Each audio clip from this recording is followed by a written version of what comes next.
philosophy on philosophy isn't that complex. It was meant for my simple mind, and it wasn't meant to perplex. And my philosophy on philosophy doesn't start with Plato and his allegory of the cage with shadows dancing on the walls where we can only gaze up at what they appear to be until our minds set us free.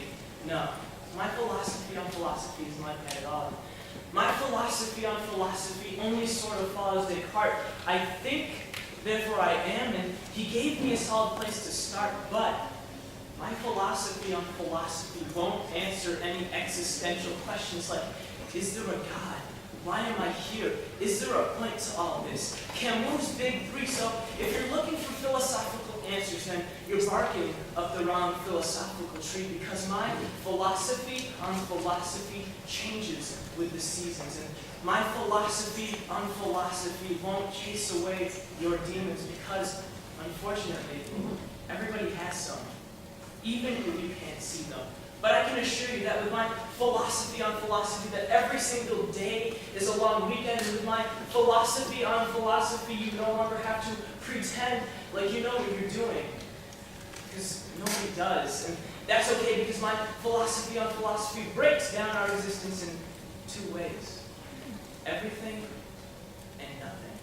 I know this seems really simple and paradoxical, but I'd like to explain that everything is tangible and nothing are the thoughts in our brains, and everything can be touched, everything can be squeezed, everything can be loved, everything can be kissed, and nothing is felt, nothing is experienced, and nothing crawls into your brain late at night wondering if you'll be missed when you're gone, and everything is skinning your knee on your bike because you don't know how to ride it, and nothing is telling yourself to show that wound with pride, so don't hide it, because even if the other kids at school make fun of you for falling, you can look them in the eye and say, at least I tried it. And everything is feeling sick to your stomach when you get in front of a crowd, because your nothing is afraid that if you share your views out loud, then people may not like them. But you know what? Screw them. Be proud, because everything is in your voice, even if it's too loud, and everything is full of first times. First words, first steps, first hugs, first kisses, first presents on Christmas, and nothing is full of first times too.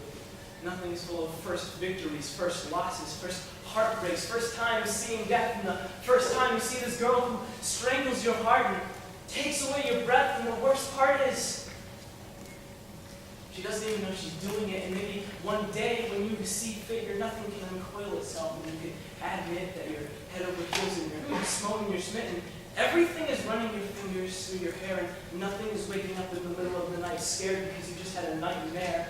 And to be fair, everything is working when we breathe air, and even though we can't see it, on cold days when we exhale, that's all the proof we need to believe it. And everything is feeling tears running down your face, because nothing will make you feel sad for the sake of being sad. And nothing knows that we're alone in a vast, beautiful universe, and that's okay, it really is, because the universe is essentially what happens when Buddha and science make love, and their baby is beautiful because their baby is made out of universal love, and nothing is every single emotion that you could think of. Nothing is every stress, anxiety, or fear, especially fear.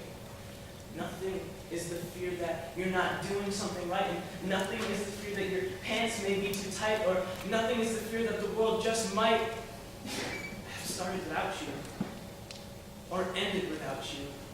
But most importantly, nothing is the fear of being called a coward, but if I'm a coward, then I have 4 stomachs, and each of them help me swallow my fear so I can experience the everything in life, and like I went to some sort of enlightening, third eye opening festival.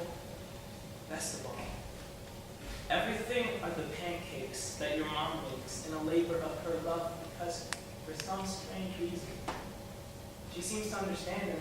For the first time in a long time, you feel like there's no mountain you can't climb, there's no words you can't rhyme, there's no job you can't do, even if it's part-time. Because, friends, my philosophy on philosophy is mine, and it's yours. And if I could offer you some advice, never see exits. Always see revolving doors. Always make sure you dance on every floor. Always do something like you've never done it before. And when you enter, make a grand entrance. And when you leave people wanting more. So when death comes and asks you what you did in this life, don't be afraid.